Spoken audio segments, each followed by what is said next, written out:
You'd think growing up in a small, quiet village would feel warm. Familiar faces, neighbors who wave from their porches, the smell of grass in the summer air. But for me, every corner of that place whispered the same reminder. I was never the favorite. I was just there. My name is Ethan, the middle child of three, a forgettable title in a family that never let me forget my place. My older brother, Caleb, has always been the golden child, the one who could do no wrong, who was destined for greatness even before he learned to tie his shoes. And my younger sister, Anna, the princess of the house, doted on, praised, shielded. As for me, I was the sensitive one. The quiet kid with asthma, who cried too easily and got picked last for sports.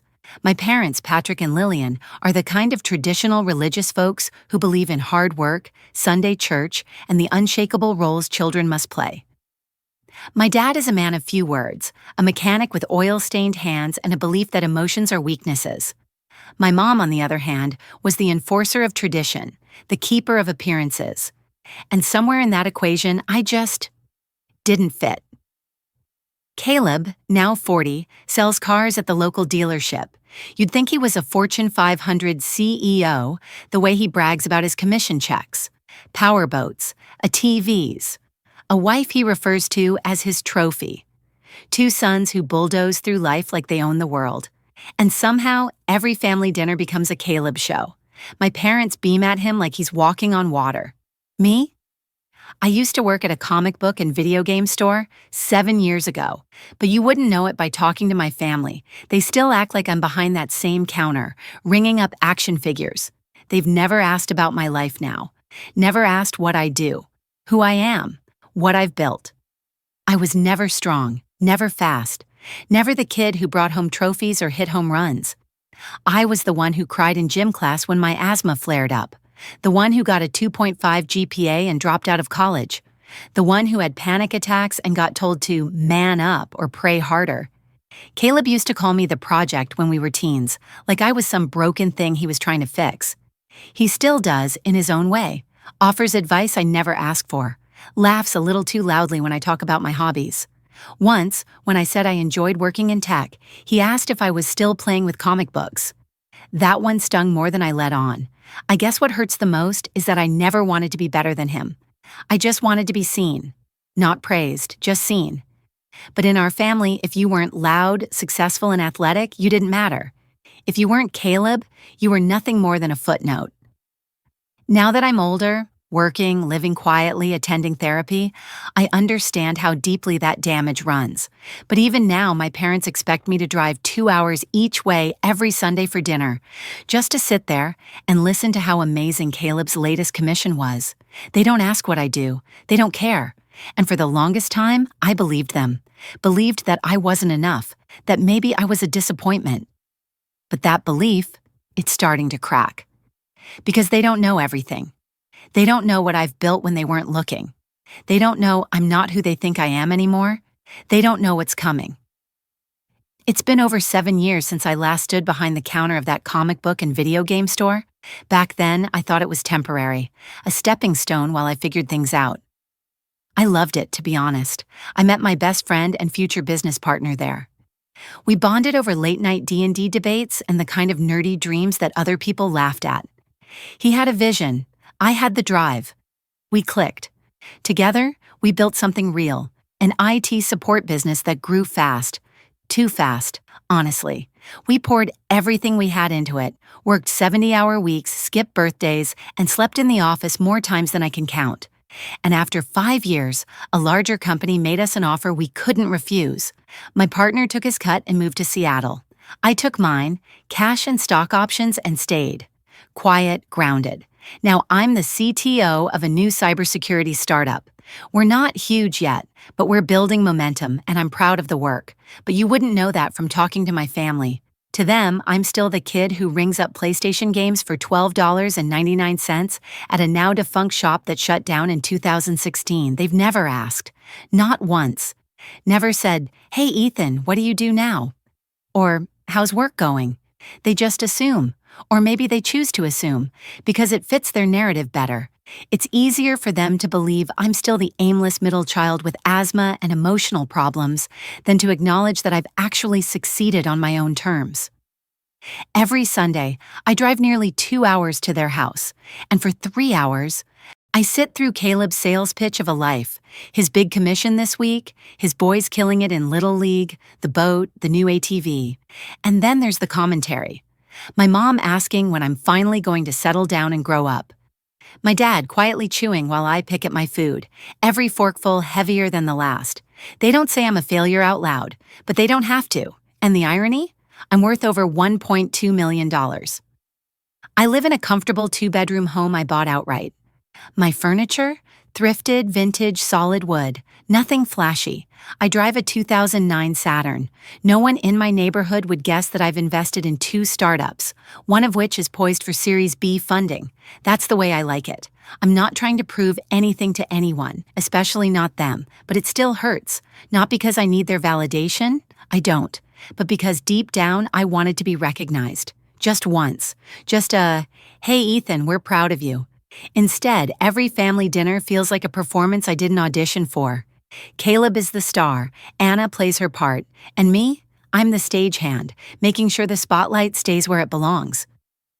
Last Sunday, after Caleb's 10th story about his powerboat and his wife's new essential oil side hustle, my dad leaned over and asked if I'd considered getting back into the workforce. I looked at him. Blankly, I wanted to scream. Back into the workforce? I manage a team of 12 engineers. I oversee infrastructure for a company handling sensitive security contracts. I'm in meetings with investors who wear suits that cost more than Caleb's entire boat. But I just smiled and I nodded. Because if there's one thing I've learned from years of being invisible, it's this. Sometimes silence is the loudest answer. The shift came out of nowhere. At first, I didn't even realize what had happened. I just noticed my brother acting off. It started with weird questions at dinner. "So, Ethan," Caleb asked one Sunday evening, tapping his fork against his plate, "how's that little tech gig going? Still doing those comic book websites or whatever?" I raised an eyebrow. He never asked about my job. Not genuinely, not unless it was to set up another joke about me being the family nerd. Then came the follow-up. "You know," he said, glancing around the table, "I was talking to a buddy of mine about how hard it is to verify tech companies these days. So many scams. Background checks are kind of necessary, don't you think?" I froze. Something about the way he said it. It wasn't casual. It was deliberate. Calculated. Caleb always had this superiority complex. He couldn't handle the idea that I might be doing well, especially if he didn't have a front row seat to it. Turns out, he'd hired a private investigator. To dig into me, the PI managed to get access to parts of my credit report. I noticed the breach when I received alerts from one of my monitoring tools.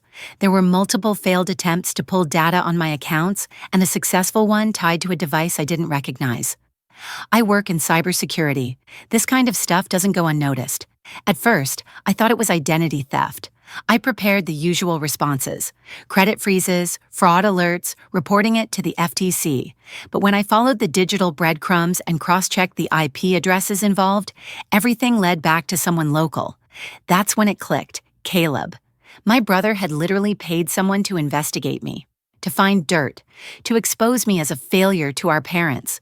Maybe he expected to uncover overdue loans, unemployment, maybe even something criminal, anything he could use to knock me down a peg and feel superior again. But what he found ruined his plan, because what he uncovered was my reality, that I own my home outright, that I have more than 7 figures in combined assets, that I co-founded and sold a tech company, that I'm now CTO of a rising startup, that I make more in 1 quarter than he probably does in a year of selling trucks. He couldn't handle it. The next dinner was strange, tense. My parents acted unusually kind to me, too kind. My mom asked me twice if I needed more food. My dad actually said, "You seem to be doing well these days." It was forced, awkward, like they were trying to course-correct a narrative they'd believed for years. Caleb, on the other hand, was red in the face, sweaty and silent, until he exploded. Out of nowhere, he started rambling about how sales were down at the dealership. about how unfair the economy was, about how some people just get lucky with their careers. He tried to throw in a jab about me being single and emotionally unstable. That's when I calmly leaned forward and said, "It's interesting you bring up luck, considering you spent money hiring someone to confirm your brother's a loser and accidentally proved he's not." Silence. I slid a printed copy of the activity report across the table. Highlighted in yellow were the PI's inquiries. His wife looked like she wanted to sink into the floor. My parents just stared. And Caleb? He stood up, muttered something about needing air, and walked out. That night, I drove home with my windows down, letting the cool air sting my cheeks. For the first time in years, I felt something strange rising in my chest. Not revenge, not satisfaction, freedom, because now they all knew. They knew who I really was, and they'd have to live with it. After the private investigator incident, I figured things would cool off. Maybe, just maybe, Caleb would back off, lick his wounds, and keep his distance for a while. But I was wrong. A week later, I got the usual Sunday dinner invite from my parents. No mention of what happened at the last dinner. No apology. Just, "We're all getting together again. It would mean a lot if you came." Against my better judgment, I went. I don't know what I was expecting. Maybe a bit of peace. Maybe the chance to talk things through. What I walked into instead was a war zone hiding under the thin veil of roast chicken and mashed potatoes. The moment I stepped in, I knew the energy was off. My mom greeted me with an awkward hug. My dad just nodded. Caleb was already at the table, bouncing his leg and avoiding eye contact. Dinner started quietly enough. For a few minutes, we played house. Talked about the weather, the rising cost of gas, how the local high school football team was doing, but it didn't last. "So Ethan," my dad said, cutting his steak, "are you still working at that comic shop?" My jaw clenched. I had told them, multiple times, that it had closed down back in 2011, that I had moved on, that I was now working in a high-level tech role, but here he was, acting like he had no idea. "No, Dad," I said calmly. "You know I haven't worked there in years. I'm the CTO of a cybersecurity startup now." "Oh, right," he said with a chuckle. "That computer stuff." Caleb chimed in then, voice dripping with sarcasm. "Must be nice to play on the internet all day." I tried to stay cool, but then my dad asked the question that broke me. "So now that you're doing well, are you planning to help the family out a little? Maybe pitch in for your sister's kids' school costs, or help Caleb refinance his truck loans?" I blinked. I laughed, but it wasn't a happy laugh, more like that bitter kind that bubbles up when you're on the edge of something dangerous. "You want me to bail Caleb out?" "Again?" I asked, looking directly at my brother. "After he tried to dig up dirt on me like I'm a criminal? After you've ignored my career and treated me like I was the family disappointment?" Caleb slammed his fork down. "Are you serious, man?" he barked. "All you ever do is act like a victim. You were always too sensitive, too weird. You're the reason we have all these problems." And then he said it. "You should have never been born." The table went dead silent. My mother gasped. My dad actually reached over to calm Caleb down, whispering something like, "Not now," as if this were just a matter of timing, not content. I stood up. My heart pounded in my chest. "I can't believe I came here thinking things would be different," I said. "You still don't see me. You see a wallet. You see an embarrassment. You see the kid you wish you hadn't had." I looked at each of them. My mom, eyes brimming with tears she'd never shed for me. My dad, stoic as ever, probably weighing how this would make them look to the neighbors. And Caleb, red-faced, seething, humiliated that I had exposed him. "You want my money?" I said. "Get it from the guy with the powerboat and the trophy wife." Then I walked out. As I reached my car, I realized something. I wasn't angry anymore. I was just done. Done trying, done hoping, done shrinking myself to fit a mold they'd built for someone else. That night, for the first time in my life, I didn't feel like the family disappointment. I felt like I had finally stepped into my own damn story. The silence after that dinner was almost deafening. No angry calls, no guilt-tripping texts, nothing. I thought maybe, just maybe, they had finally taken the hint, that my family had heard me for once, but deep down, I knew better. A few days after I walked out of that disastrous dinner, the email started coming in. Not from my parents, from cousins, uncles, aunts I hadn't spoken to in years, all repeating the same lines like they were reading from a script. How could you treat your family like that? Your brother's going through a tough time. Don't forget who raised you. Raised me. That one stung. They hadn't been there. They hadn't seen how many nights I cried myself to sleep as a kid because I was invisible. How Caleb got praised for getting a C while I got shrugged off for bringing home straight A's. How I grew up hearing, "Be more like your brother," as if who I was simply didn't cut it. I found out later my parents had been spinning stories about me, telling extended family that I'd become bitter and entitled, that I was throwing away my family out of some petty resentment over childhood teasing. They forgot to mention Caleb hiring a private investigator to invade my life. They didn't bring up how they had laughed off my depression as weakness or ignored my asthma like it was made up. They certainly didn't mention my actual job or success. They still had me working at a comic shop that had been closed for over 7 years, and suddenly something in me snapped. I stopped answering. I blocked my parents on every platform: email, phone, social media. I even called the front desk of my building and told them to deny access if my family ever showed up. It wasn't anger that fueled this. It was peace.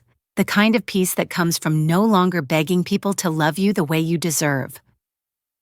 I went back to therapy and talked through the guilt that crept in, because it always does, that nagging feeling that maybe I should forgive, maybe I should fix things. But my therapist reminded me, forgiveness doesn't mean access. Boundaries are not acts of war, they're acts of self-respect. A week later, I found myself sitting on my porch, a mug of black coffee in one hand, sunlight warming my face, and for the first time in years, I didn't feel like I owed anyone an explanation. That's when I decided something that would have once terrified me. I wasn't going back. No more Sunday dinners, no more forced conversations, no more pretending. If they wanted a relationship, they'd have to come clean. They'd have to stop lying to everyone and start being honest about the way they treated me, about what Caleb did, about the years they let me feel small. But that kind of reckoning, I knew it wouldn't come, not from them. So I gave myself closure. I stopped seeing myself as the forgotten middle child. I wasn't Ethan, the disappointment. I was Ethan, the survivor, and I wasn't just surviving anymore. I was thriving. My house was quiet, sure, but it was peaceful. My work was demanding but fulfilling. My bank account wasn't just stable, it was strong. I had hobbies, a dog I adored, a couple of close friends who knew the real me and respected me for it. And maybe someday, someone would come into my life who'd want to build a future with me. One based not on guilt or obligation, but love, choice, and mutual respect. But even if they didn't, I'd still be okay, because I'd finally learned the truth. Sometimes, walking away from your family isn't a betrayal. It's the beginning of becoming your own. I thought cutting off my family would bring me peace, and for a while, it did. But peace has layers. There's the quiet, the stillness, the relief from drama. Then there's the loneliness, the ache that shows up when you least expect it. Like the first Sunday I skipped dinner, I made myself a grilled cheese, just like I used to as a broke college kid. Sat down on my worn leather couch with an old sci-fi show playing in the background. But halfway through the sandwich, I found myself staring at the blank wall across from me, completely lost. There wasn't anyone to interrupt me, no one talking over me, no "when are you getting married?" digs. No condescending jokes from Caleb about my car or job, and yet the silence wasn't comforting. It felt heavy, like it was pressing down on my chest. I missed the chaos, not because it was good, but because it was familiar, and that's when it hit me. For all these years, I had been craving something from my family that I was never going to get: validation. I wanted them to notice I existed, to see my wins and say, "We're proud of you," to apologize for what they did to me. But what they gave me instead was silence when I needed care and noise when I needed support. I started going to therapy more often, twice a week instead of once. Dr. Bennett, my therapist, didn't say much at first. She let me ramble through memories, times when my mom rolled her eyes at my report cards, or when my dad told Caleb to watch out for your sensitive little brother. At one point, I laughed mid-sentence. "Why are you laughing?" Dr. Bennett asked gently. Because it sounds insane, I said. I'm a grown man, successful, stable, respected in my industry, but I'm still chasing my dad's approval like I'm 12. She nodded slowly. It's not insane. It's human. That word stuck with me. Human. Because being human means carrying our scars. Even when they don't bleed anymore, they still burn in the cold. Then something unexpected happened. One evening, while I was winding down from a long coding sprint, I got an email. The sender's name froze me in place. Caleb. I hadn't heard from him since the dinner. The subject line simply read, "You won." For a second I debated deleting it, but curiosity got the better of me. The email was short, strangely emotionless. "Ethan, you've always wanted the spotlight, and now you've got it. Mom and Dad can't stop talking about how amazing you turned out. Guess you finally got what you wanted. I hope it was worth it. Caleb." I sat with that email for hours. It wasn't an apology. It wasn't even sincere. But beneath the sarcasm, there was something else. Bitterness, envy, maybe even regret. But what struck me most wasn't what he said. It was how little it affected me. I didn't feel the usual heat rising in my chest. I didn't feel the need to respond or explain myself. I didn't even feel angry. I felt done. Done chasing, done proving, done hurting. Caleb's email was the last flicker of a fire that had long gone out, and it made one thing very clear. I didn't need to be seen by people who had made a habit of looking past me. I hadn't heard from my family in months after Caleb's bitter email. I figured things had settled into the silence I'd always wanted. No texts, no guilt trips, no more fake Sunday dinners. But peace has a strange way of being interrupted when you least expect it. It was a Friday night in mid-September, the kind of cool, breezy evening that begged for a blanket, some hot tea, and a retro game on the screen. I had just logged off from a week of back-to-back meetings when I heard a knock on my front door. Not the usual Amazon tap, this was persistent, urgent. I froze. I wasn't expecting anyone. I peeked through the peephole. It was my parents. My heart dropped. Mom was standing stiff, clutching a purse like it was armor. Dad had that familiar look. Tired, tight-jawed, defensive before even opening his mouth. The air between them crackled with something that felt like desperation. I opened the door, slowly, not out of warmth, out of shock. "Ethan," my mom said, forcing a smile I hadn't seen in years. "We were just in the neighborhood." I almost laughed. They lived nearly 100 miles away. "Is everything okay?" I asked, voice flat. They looked at each other. Then Dad cleared his throat. "We need your help." There it was. No apology, no acknowledgement of how they'd treated me growing up. Just straight to the ask. I didn't move from the doorway. "What kind of help?" My mom hesitated, eyes watering. "It's Caleb. He's in trouble. Again." A familiar sting crept into my chest. It was always about Caleb. No matter what changed, the story stayed the same. "Let me guess," I said, arms crossed. "You need money?" Dad's face twitched. We wouldn't be here if it weren't serious. I wanted to slam the door. I wanted to scream that they had never driven down here to check on me after my hospital stay. Never shown up when I graduated. Never cared to ask how I was doing when I left college and started building something from scratch. But now that Caleb had managed to dig himself into another financial mess, they were at my doorstep? It was insulting. I didn't speak for a long moment. Just stood there, letting the awkwardness stretch. Mom started crying. "We don't know what else to do. Caleb's got 3 mortgages. He could lose the house, the kids." I cut her off. And where was all this concern when I was living in a rundown apartment, eating boxed mac and cheese and hoping someone would notice I was trying? Neither of them had an answer. "I built this life without any of you," I said, voice trembling with controlled fury. "And now you want to wedge your way into it because your favorite son needs saving?" Dad's eyes narrowed. "That's not fair." "No," I said. "What's not fair is pretending you suddenly care about me when your real concern is your golden boy falling apart." They didn't argue. That was the most honest thing I'd ever said to them. And deep down, I think they knew it. "I'm sorry," I added, stepping back and gripping the edge of the door.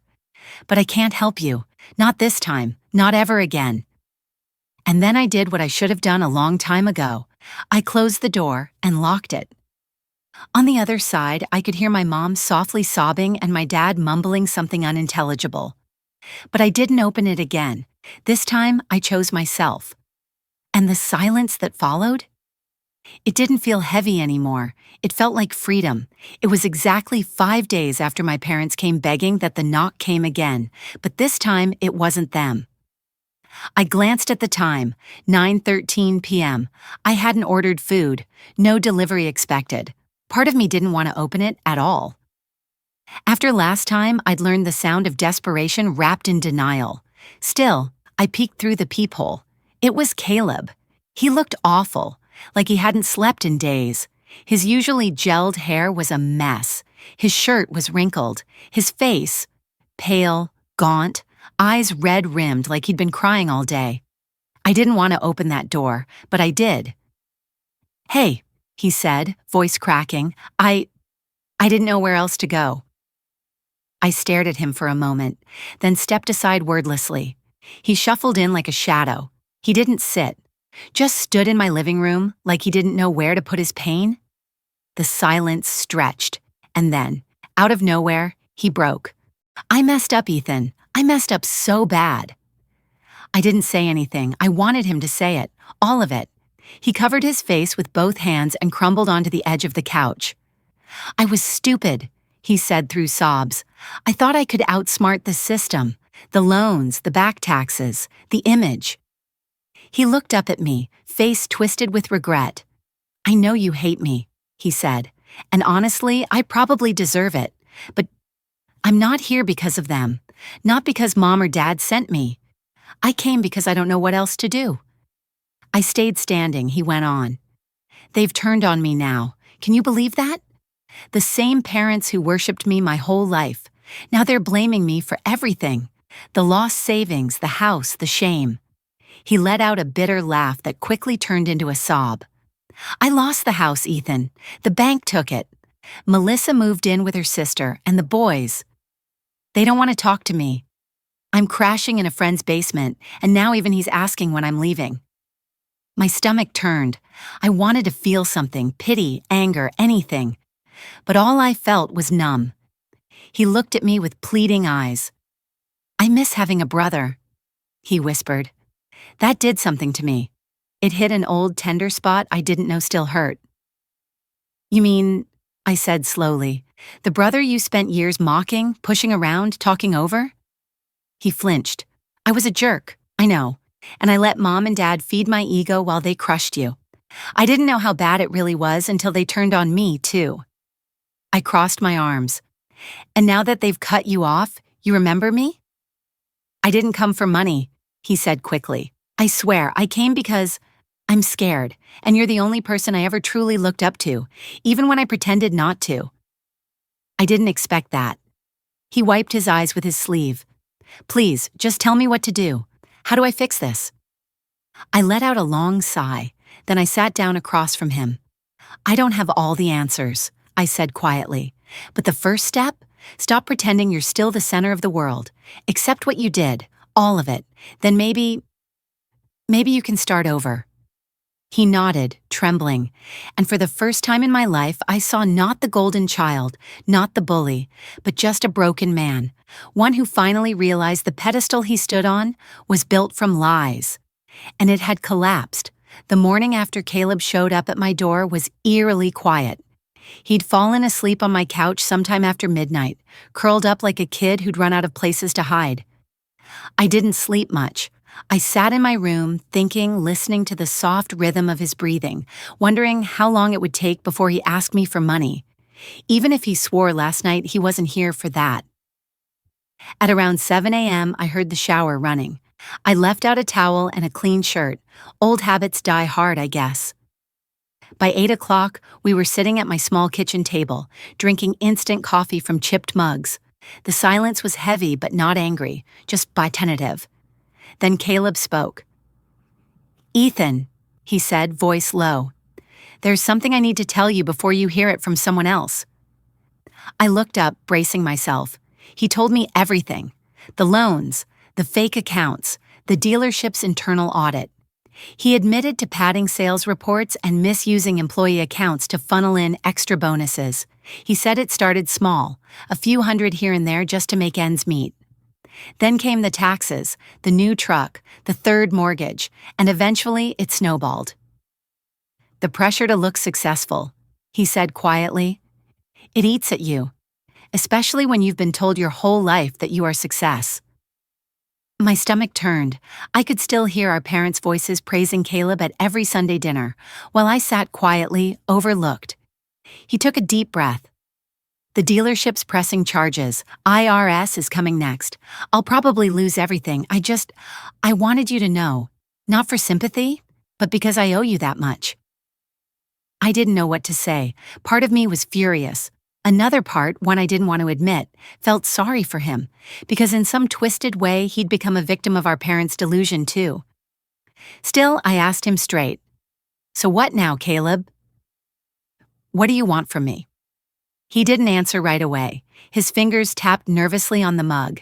Then he said it. Not money, just a place to stay, a little while, just until I figure out where to go next. I leaned back, staring at him. My mind flashed through all the years, the bullying, the eye rolls, the condescension, the fact that even now part of me still craved a brother who never existed. But this wasn't that brother anymore. This was a man who'd lost everything and maybe, just maybe, finally realized what he'd done. I didn't respond right away. Instead, I asked, "Are you willing to make things right?" Not with me, with yourself, with your kids, your wife, the people you hurt? He looked down. I don't know how, but I want to try. That was the first honest thing I'd heard him say in years. I gave him 2 weeks, no more. I told him I wouldn't be his savior. I wasn't going to bail him out or fight his battles. He could sleep on my couch, he could eat my food, but every day he had to do something to fix the mess he made. A phone call, an apology, a job application, anything. He agreed. That night, I stared at the ceiling, still unsure if I'd made the right call. But for once, I wasn't reacting out of guilt or fear or longing. I was making a choice, and that made all the difference. The next 2 weeks were a strange kind of quiet chaos. Caleb stayed true to his word, for the most part.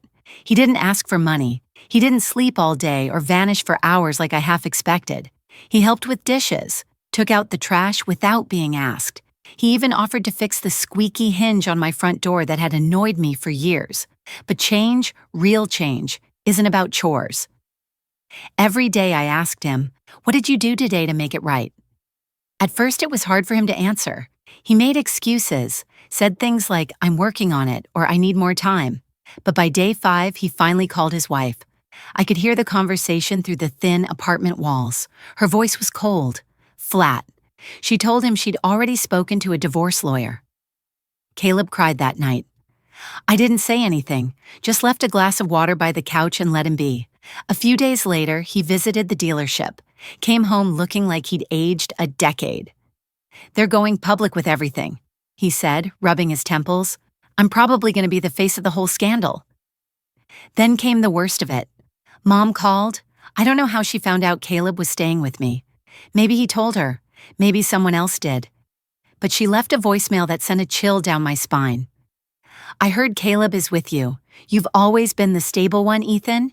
You have to keep him grounded. Help him get through this. It's what family does." I almost laughed. Now she called me the stable one. Now that her favorite son was falling apart, suddenly I was the one with the backbone. I didn't call her back. Instead, I played the voicemail for Caleb. He listened in silence. His face fell as the words played out. For the first time, I saw it land, really land, how deep the favoritism had run, and how much of it he'd benefited from. "She never said anything like that to me when I needed her," I told him. "Not once." He nodded slowly. "I know." That night, he handed me a folded piece of paper.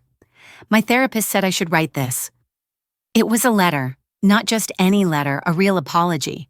He wrote about how he bullied me growing up, how he parroted Mom and Dad's favoritism without ever thinking about the cost, how he assumed I'd always be around to pick up the pieces when he failed, because that's what I always did.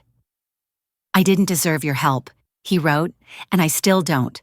But thank you for giving me a chance to learn what I never took the time to before. It wasn't perfect. No letter ever is. But it was more than I ever thought I'd get from Caleb. I stood there with the letter in my hands, heart pounding. There were still wounds he couldn't see. Still parts of my past he could never fully fix.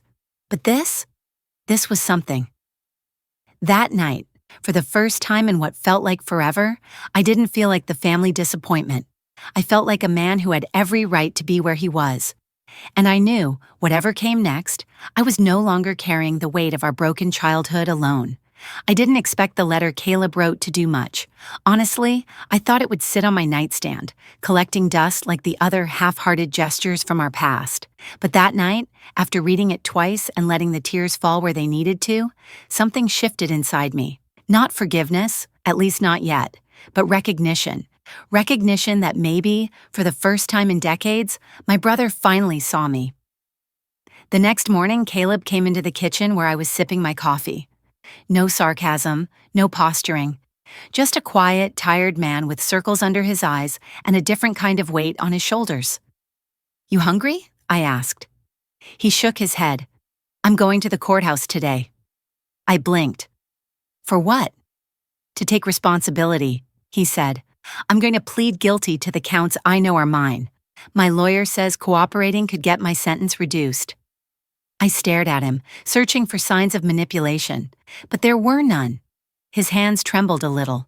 He wasn't looking for praise. He was finally doing what needed to be done. "Do you need a ride?"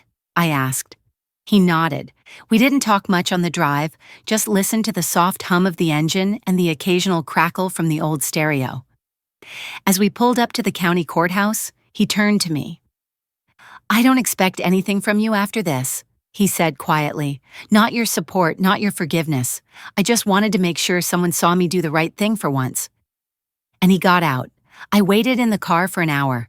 Part of me wanted to drive off, leave it all behind, but something told me to stay. When he came back out, face pale but oddly calm, I asked, "How'd it go?" "They'll process it," he said. "Sentencing will be in 2 months, probably time served and probation if I keep cooperating." There was a long pause before he added, "I'm going to move out by the end of the week. I've already talked to a rehab center." The words hit me harder than I expected. I'd grown used to him being there. The awkward silences, the stilted conversations, the weirdly comforting weight of not being alone in the apartment anymore. "You sure?" I asked. "Yeah," he said. "I need to do this on my own." We sat there a moment longer, two men who had once been boys in the same house, now trying to figure out if there was still something worth saving between them. That night, I found another letter on my kitchen table. This one was addressed to Mom and Dad. I shouldn't have read it, but I did. It wasn't angry, not like I would have expected. It was honest. Brutally so. He told them about his addiction, about the lies, about hiring a PI to investigate me and how it backfired. He confessed to using their blind loyalty as a shield for his worst choices. And then he wrote the part that stayed with me. Ethan was never the weak one. He was the one who survived all of us. If you can't see that now, then you never will. I folded the letter and tucked it into an envelope, unsure whether I'd mail it or burn it. But for the first time in my life, I didn't feel like the invisible child. I didn't feel like the broken one, or the backup, or the disappointment. I felt like someone who had finally been seen. And that made all the difference. 2 weeks after Caleb moved out, the silence in my apartment felt different. It wasn't heavy anymore. It was healing. I didn't have to tiptoe around anyone's mood swings or brace for passive-aggressive comments. I could finally breathe. My therapist called it the beginning of emotional recalibration, but for me, it just felt like peace. But peace, as I was learning, came with its own kinds of aches. One morning, as I sat by the window sipping coffee, a message popped up on my phone. It was from my mother. "We heard what Caleb did in court. He said you were the reason he did the right thing. Can we talk?" I stared at it for what felt like forever. Was it guilt, gratitude, or just another setup? I didn't reply, Instead, I drove to a nearby lake I used to visit as a kid. I walked the trail, letting the cool breeze off the water ease the tension in my chest. I thought about the boy I used to be, the one who wanted nothing more than to be seen, heard, loved. And now here I was, a grown man, finally learning to give those things to myself. That night, I wrote a letter. Not to Caleb, not to my parents, but to myself. You did not imagine the pain. You were never overreacting. You were a child trying to survive a family that didn't know how to love without conditions. And now you are a man who doesn't owe anyone your peace. I folded it and slid it into a box labeled Truth, where I had started keeping little things that reminded me of my growth, notes from therapy, postcards from solo trips, even receipts from moments that mattered. A week later, my father showed up unannounced. He looked older, smaller even. He held a thermos of coffee and stood in the hallway like a stranger unsure of his welcome. "I won't stay long," he said. "Just wanted to say Caleb's letter. It hit us hard, and your name came up in therapy." I blinked. "Therapy?" He nodded. "Family counseling, court recommended." I didn't think we needed it. Turns out we do. There was a pause. Then he added, "I didn't know how badly we failed you." I still don't understand it all, but I want to. For a second, I wanted to slam the door shut, to protect what little peace I'd built, but I didn't. I stepped aside, let him in. We didn't talk about everything that night, not even most things, but we talked about how I used to pretend I was sick just to skip Sunday dinners, about how Caleb wasn't the only one who felt broken, and how sometimes trying to keep a family together with silence only fractures it further. When he left, he said, "I won't ask for forgiveness. I just want to try again, if you'll let me." I still haven't answered him, because healing isn't a straight line. It's a slow unfolding, but I know this. I am no longer that invisible child. I am a man who chose peace over blood, truth over tradition, boundaries over blind loyalty. And if I ever have a family of my own, they will know what unconditional love looks like, because I learned it the hard way. Not from the people who should have taught me, but from surviving them. And that, to me, is the truest kind of victory.